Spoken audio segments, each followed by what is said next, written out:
Yes, so we'll see this game between Alexander Alekhine versus Reuben Fine. Yes, Alekhine was a world champion, very famous player. We'll see his game. Let's see. This was played in Kemeri International Tournament in 1937. So let's start. Alekhine starts with D4, Queen's Pawn opening, D5, and then C4, D cross C4. So we have this Queen's Gambit accepted variation. Knight F3, Knight F6, Queen A4 check. Yeah. Alekhine gave this check and he wants to get the pawn back. Yes, you should get the pawn back. Don't delay. Otherwise, black would like to save it and then it would be difficult to get the pawn back afterwards. So here, Queen D7, Queen cross C4, and then Queen C6 was played, which was okay. Black attacks White's queen. Okay, so White has to save it somehow. Either White has to capture, but then it will allow Black's knight to develop very well. And unnecessary, you're losing a tempo, you're losing a move. So instead, giving chance to the opponent to develop the piece or knight out, why shouldn't you take that chance? And that's why Alekhine says, yes, I will develop my knight. And if he takes, I'm okay with that. So Alekhine plays knight a3, because if you go on this side, you are blocking this bishop. So this is okay. Right now, this bishop also can't take it because the pawn is blocking it. So knight a3 is okay. Here, Reuben Fine plays queen cross c4. He's okay with exchanges of the queens. Then Alekhine captures back, knight cross c4. E6 opens the bishop because yeah, Reuben Fine would like to give check and he would like to make castle afterwards. So E6 plus stopping this pawn, which cannot now go ahead. So here Alekhine plays a3 to stop bishop b4, which was a good check for the for black.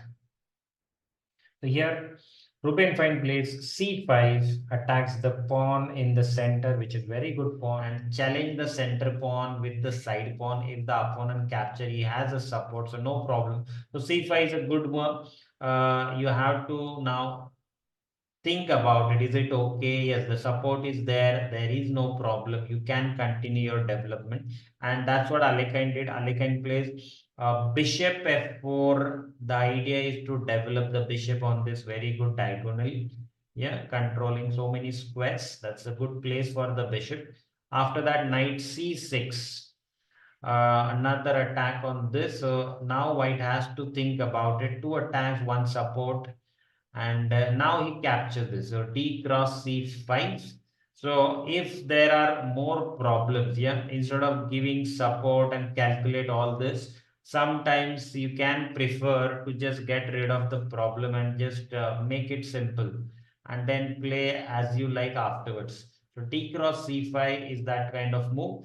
Bishop cross c5, and now b4. Yeah, that was also one reason why did he play that, because he wants to play this on the next move. So before, the bishop has to decide to go back here. If he goes here, now the knight is attacking. Otherwise, this was a good option. But because of this knight, he didn't go on this side. And he says, yeah, I will go back, no problem. So bishop e7 and then b5. Yeah, so this was another reason why he has played the d cross c5. So b4, b5, he was getting some tempos and or tempis, whatever. Knight b8, he played now knight b8. Knight d8 was also there, but opponent Reuben Fine thought knight b8 is better. He played there. Here now Alekhine could continue like g3, or yes, another move is this what he has played, knight d6. He played knight d6. So he wants this king to move, and then he can't do castle. That is number one. Number two, then for this knight, he has to black has to give a bishop, which is good for white. White is happy to get the bishop for the knight, and black says, yes, I'm okay with that. I don't mind. But if I play the king somewhere, if I come on this side, the problem is I'm coming into the attack of this rook, and then there are some discovered attacks. I don't want that. And if I don't play here, if I go inside, I'm just blocking my rook. So that is also not that good. And I cannot just keep it here. There is no other option. So this is the only option he thought is better, and that's correct. Bishop cross d6, bishop cross d6. Now again, you cannot do short castle. So here he said, yes, I will ask question to this bishop whether you will stay here or go somewhere else and allow me to do castle or not. So here bishop b4 was good move, good option, but bishop c7 is better one, and that's what Alekhine played. Alekhine played this bishop c7.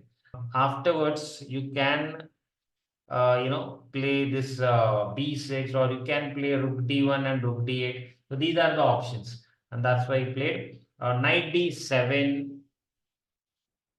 and then knight d4. Okay, so both are playing with the knights, trying to get the knights in the center and control more. Knight b6 was played. So Reuben Fine is saying, okay, if you take it, I'll take with this. Though there'll be double pawn, I'll get a good bishop. This is a very good bishop. I want to get rid of it. F3, Alekhine attacks the knight. Knight has to move, but here, instead of moving the knight, he says, yeah, I'll move this first and attack this bishop here. So the idea is if white captures this one, I'll take this one. Okay, so somehow he managed to get the knight out of that threat. There was a threat, double pawn was not so good. So yes, now he's feeling better. Intermezzo, you can say this kind of move here. In between move, you can say, because after F3, normally the beginners, they would play the knight somewhere, yeah, like this. But here, the good player, they think about all the options. So it's not compulsory that you have to move it. You can even do this and it is okay. So knight d5 and then bishop a5. Alekhine saved the bishop. He is not in a hurry to take this. He said the bishop is more important. I don't want to exchange it for this. So now knight e f6. Now you can save your knight. He did that. Knight c2. The idea is to stop this knight from going here. Otherwise, if he comes here, then you cannot play, and then this is blocked, this is blocked. Everything is blocked, and then it's not good. And that's why it's important to control this square. And he did that, yeah. So knight c2, bishop d7, continued development, made attack on this pawn, which has no support right now. So how to save it? e4, gave support plus attack this knight. Knight needs to move, or he has to give another threat to the opponent. He says, I'll do this, I'll give threat. So now rook cross c2 is a plan. If opponent captures the knight, I'll take this one. That's what he says. King d2, white gives support, got the king ahead. Now this is almost like the end game. Yeah.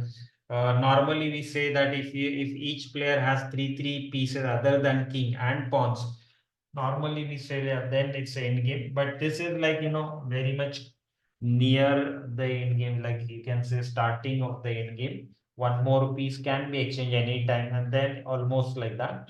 So if the opponent pieces are inside like this, you don't have to worry so much about the king safety, and you can get the king ahead. It's a good idea to get the king ahead in that kind of position if you don't have to worry about so many threats and the checkmate possibilities, then it's okay.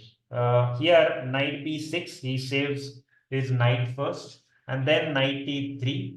Again, control important square like this with the knight. So this knight cannot do anything over here. Castle, yeah, finally black did that, and he's planning to get the rook here and take advantage of this king's position over here.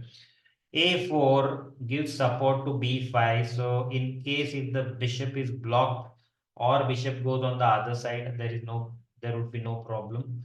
Rook f d8, as per the plan, he got the rook on the file where the opponent has the king. Now you have to do something. Either you move the king from there is the best option, or you block the attack. He plays this one. Alekhine plays this because Alekhine likes to develop the pieces instead of moving the same thing again. So bishop d3, but king e1 was also good. Just go away from that threat. Permanent problem solved. E5, okay. Black plays e5, control some squares, open the bishop.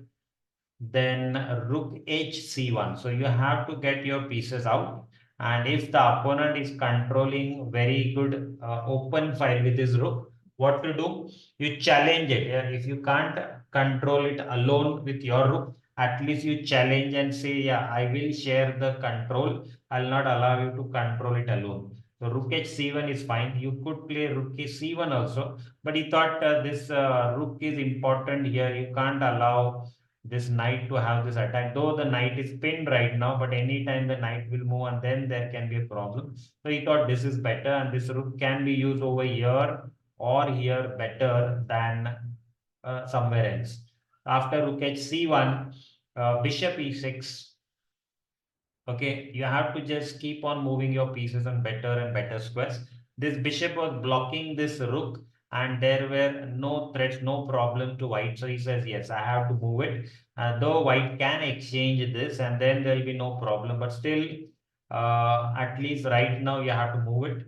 Here, white did that only. You have to get rid of one of the rook if opponent, both the rooks are looking better. So at least exchange one of them. Rook cross c8, rook cross c8, and then bishop b4. So yes, rook c1 was one of the option, but then the problem was this. Yeah, you can't play rook c1 because of that. So you had to then exchange the bishop for a knight, and that also white didn't want. So white didn't do that. White is planning now to play this pawn ahead, and then once the pawn has no problem, then he can plan of playing this rook c1. So here 98 was played, and now as per the plan, see a5 attack the knight. Knight has to move. Knight d7 was played. Knight d5. Knight is looking very good here and has a threat now. Knight e7 and then poke to these two. So if he captures, white says I will get a very good pass pawn. I'll get a bishop for a knight. So I'm okay with that. Now black thought yes, this is the moment which I have to take it. If I don't do it, there are problems. Yeah. So he took it. He said, yes, okay, I have to give fine. E cross, bishop cross d5, then e cross d5, and then knight c5. Knight c5, okay, opponent has bishop pair. You have knight pair. Which is better? Bishop pair is better. So what to do? Try to exchange one bishop with your one knight, or exchange both the knights with both the bishop. That's what you have to do in that kind of game, that kind of position. That's what black is trying now. Here, what to do? White shouldn't exchange the bishops. Okay, he shouldn't allow the knight to exchange this bishop, and that's what Alekhine did. Alekhine moved the bishop here, made attack on the rook. So very good. Rook d8. Yeah, he had to save the rook. He moved it here and give threat to this pawn. How to save it? Can you save it? If you play here again, he can exchange, and it was okay. But king c3. King c3, he was better. He played this. Now, what would happen if you would capture? Okay, he has not captured. He played g6. Okay, because if you capture, the problem can be king c4, and then you are going to lose one of the piece. So you can't take it right now. Okay, some of the beginners, they would have just captured, and then they will not think about what can be the next move of the opponent. After king c4, there are two attacks and one support, and plus there is one more threat. So if there are two threats like this, it is very difficult to solve two problems at the same time. And that's why if you have one problem, you have to solve that at that time. Okay, you cannot say, so many beginners, they do this mistake. Yeah, they think that, okay, I have one problem. Instead of solving that, I will give support with one more, but they forget that his opponent can attack on both, and then there will be more problems. So if there is a problem like this, you solve it carefully either with b6 or move the knight somewhere, and that's what Reuben Fine did. He played b6, so now there is no problem, at least for this knight. A cross b6, a cross b6. Now why did white capture that? Because you want the open file for your rook. Okay, Alekhine says, yeah, I'm getting very good open file. I can activate my rook from this side, so it's a good idea. Here, bishop cross c5. Now, this is one more thing. Normally, we don't exchange bishop for a knight, but here, if you are getting something out of it, it's good. What did he get? After this b cross c5, you can see white has now this pass pawn as well. There are two pass pawns. Okay, black can capture this for free right now, but after that, this pawn can become very dangerous. Okay, and the problem with this is, uh, wait. After bishop cross c5, it is white's turn first of all. So yeah, there is a threat. There is a threat of capturing it. But of course, white can do something better, and white did this b6. Okay. Now, if you capture, then it's a big mistake because this pawn is just coming forward, and there is a serious threat of making the queen. Yeah, if you go back, he can just block it and then do that. He can even play rook e8 and do that, and it's not a good idea to take it. So what to do? You have to do something about that, and he stopped it, this pawn and this pawn as well. So now b7 is not possible, but it's too late already. White has so many good moves. White played one of the good move here, bishop d7.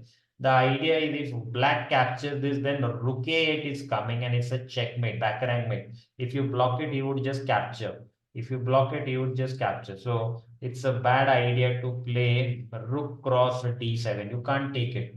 That's for sure. After bishop d7, it is a serious mistake if you take it, and that's what Reuben Fine did. Reuben Fine captured rook cross d7 without seeing what the opponent can do here. Alekhine gave this check. Okay, it's a back rank and it's a very serious back rank threat. And now you can't move the king anywhere. And here the only thing you can do is block by something, but you don't have support to that. That's the problem here. So here he played one move like this, 98, but the opponent can simply capture, and Alekhine did that. A rook cross e8, and finally Alekhine just made checkmate on the board like that.